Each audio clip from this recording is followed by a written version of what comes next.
The problem that we are having is that when we press the button for the rear windshield washer, we're not getting any fluid.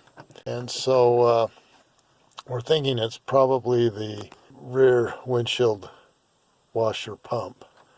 This is a 2003 Chevy Trailblazer, and to open the hood, the latch is just down here. You just pull it. And then to lift the hood, there's usually some type of a latch underneath. We're going to have to find that in order to raise the hood. You can see a little opening here, and you just lift up, but the hood's still not coming up, so you have to lift up on the hood. Now there is a stand to keep the hood open, so we'll go ahead and lift that up. And there should be a little place. Oh, it's right there. That's where you're going to put the stand. First thing we're going to do is we're going to fill up the reservoir, which is located right here. We'll fill that totally full and see if that does anything. And we're just using this Peak windshield wash and de-icer. It's supposed to, I think we picked it up at Walmart, it's supposed to be good for minus 20 degrees Fahrenheit, so it doesn't freeze. So we will go ahead and pour it in, and hopefully we'll have enough to fill it full. Sometimes good to use a funnel so you don't spill it all over. And as you can see, we've got it all the way to the top. And I think I might have found what the problem is. As I was looking for the hoses, I found there are two hoses, and I noticed that this one was unattached, or it had come undone. So I am assuming that is going to be what the problem is. So we'll go ahead and put that together and see if that solves the problem. So as you can see, I just pushed it in so that it's nice and tight. The thing that I noticed when I noticed that it wasn't hooked together is that I did notice that there wasn't any fluid around, and so I'm kind of thinking that maybe the connection is bad where the reservoir is. So we're going to take this cap off right here. You need big Phillips screwdriver to take that off, or maybe some pliers. We'll go ahead and take that off and then look at the reservoir and see if it's connected. Now I'm just going to use a big flathead screwdriver to unloosen this. Go ahead and take this off. Now we can probably see where the reservoir is. So there will be one on this side. And there is probably, there's another one right there. Well, it looks like there's one down in there too. Let's see if we can get the flash on and see. Yeah, you can see there's one there, and hopefully that'll be enough. So we'll go ahead and remove those three and then take a look and see what we see. Hopefully you can see down there, but we're just unloosening the screw down there.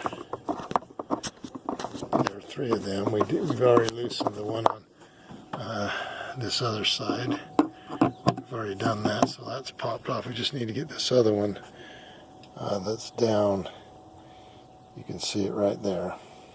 Once you loosen the screws, then you should be able to just lift this up and take it out. And I'm doing this by myself, so I'm going to have to do it with both hands. So I'll go ahead and pull it out.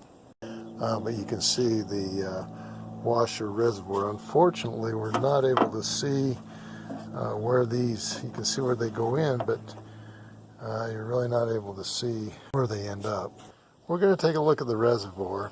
So we're going to take off this bolt, and then we should be able to look at it and just see what's going on the inside, because when I unhook this, there's no fluid coming from that line. Now maybe it's not one of the wiper fluids.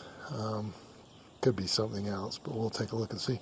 But when I did blow into it, it did, it's got to be into the reservoir, because when I blew into it I could hear the water move. Now I'm just using a pair of pliers. Socket would probably be better, but I'm just going to use these pliers, and it works fine. You just kind of have to move it around, but it's doing fine. Once you loosen it up, then you should be able to release it with your hand. So I've lifted this up over that bolt, and then you need to, you can see where it's hooked on down here. You kind of just need to slide it out, and then we should be able to see what's happening with the pump.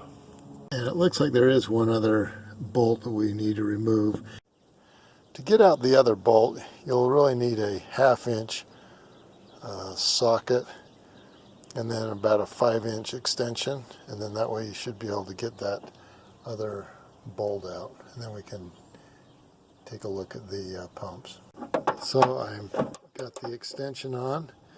I'm just going to loosen it up, and then we can take the reservoir up and see what's going on.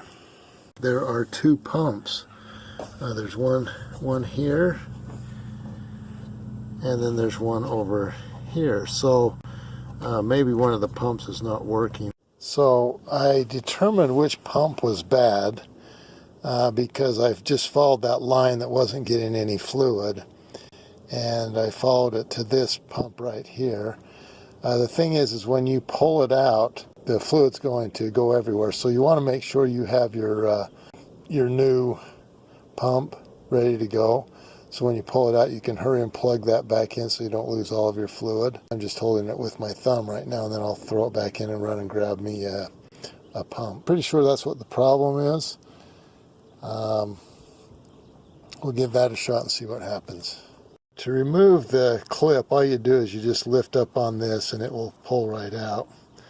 So anyway, that's what you need to do in order to get the clip off. And there we have it right there. Might be a good idea just to get a little picture. I'm going to pull this out again and lose some more fluid, but I want to see what the number is so that I make sure I get the right part. This one right here is the rear windshield wiper pump, and basically what you just lift up on this lever, this thing right here, and again when you pull the pump out it's going to lose the fluid, so you might want to drain that before you pull the pump out.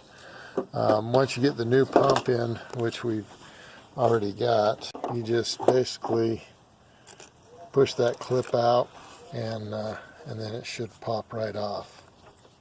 Okay, and there we have it. We have the pump off. We'll just go ahead and reinsert the pump. Once you have reconnected the pump and inserted the